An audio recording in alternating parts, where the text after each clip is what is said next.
Máme tu ďalší krásny deň, ktorý nám zahájil Mercedesík. Riešime tu viacej veci. Odlučovač oleja, celý obtyčený plus prasknutá hadica z odlučovača. Prasknutá hadička ostrekovača, na to sme čakali. Jedna hadička, druhá hadička, tak bohužiaľ len originál. Odlučovač, chvála Bohu, sme vedeli zohnať. Hadička ostrekovač je dokonca vyhrievá. A potom nápravy. Tu sa teším. Toto auto že vraj niekto, respektíve na toto auto že vraj niekto nápravy repasoval nedávno. No nedávno. Pár mesiacov dozadu. Ale to si všetko ukážeme, keď ho zdvihneme. Hlavne netreba vždy zabudnúť na vyčistenie pod ním. No, už veľakrát sa mi stalo, že mi prišlo auto, odlučovač znova tečie po niekom druhom a odlučovač netiekol, len bohužiaľ niekto to nevyčistil. Odlučovač oleja vymenený. Okolie vyčistené od oleja, hadička nová. Toto nebol až taký problém, toto bola super prácička. Vidíme to tu. Tu už valilo olej zo všetkých strán. Táto hadička už bola načatá, že je z nej. No, vyťahol som rovno aj hadičku ostrekovača, že ju vymením. Už mala dosť popraskané. Hadička sama o sebe pomerne dosť stará. Neviem, či to bude vidieť. Jednoducho celá popraskaná. Chcel som nahodiť novú, ale zistil som ostrekovače. Takisto popraskané.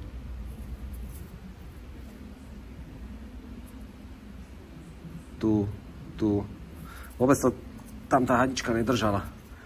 Ona tam nemá žiadne upevnenie, ona tam je tak strčená, tento je prasknutý tiež oproti. Takže čakáme na to, objednaný originál z Mercedesu. Bola to docela srandovná prácička.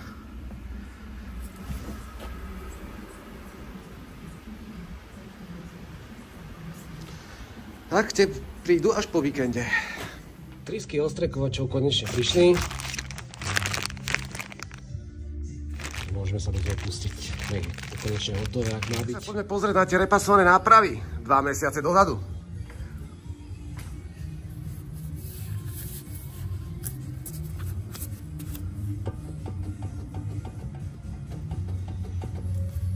Čáp riadenia.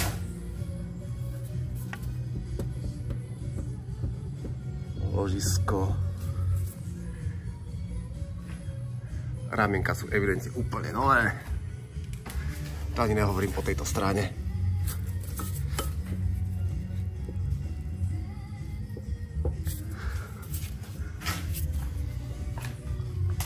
A vzadu je tiež všetko nové.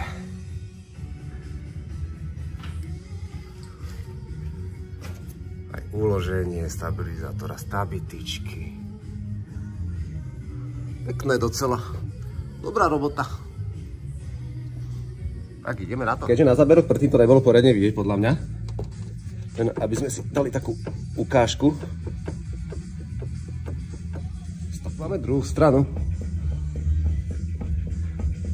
A takto prosím, dámy a páni, vyzerá repasovaná náprava. Náprava za nami. Už to snáď hrkať nebude.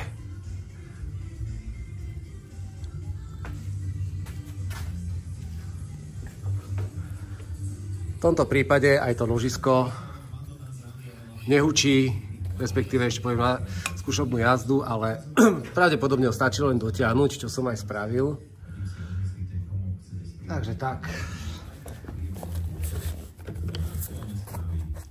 Tu máme jedna tyčka menená pred 2 mesiacmi, druhá tyčka menená pred 2 mesiacmi, čapy menené pred 2 mesiacmi, vybité, Ramená menené pred 2 mesiacmi.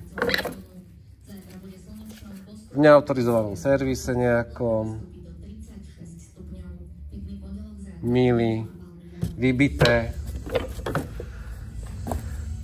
Vôbec netuším, čo sa na tom aute vlastne robilo.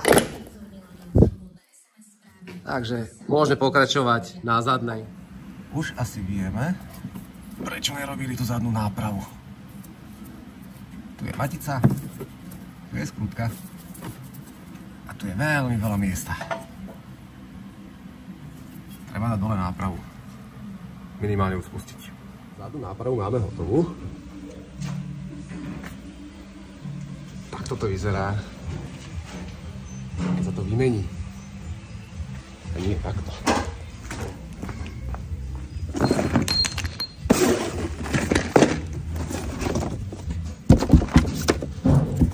Úplná krása.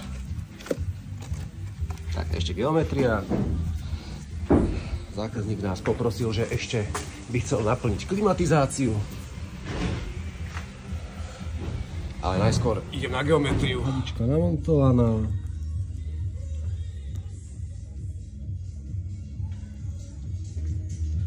Trysky ostrekovača nové. Ešte to vyskúšame, urobíme testovaciu jazdu kvôli prednej a zadnej náprave. Či náhodou, ale už to určite harkať nebude, lebo to, čo tam všetko bolo vymlatené, to by dalo na dlhšie rozprávanie. Geometria spravená, vyskúšané na ceste. Skontrolujeme, či je tu nejaký únik oleja ešte. Všetko je krásne, suché. Klíma naplnená, chladí. Zákazník bude spokojný. Čus.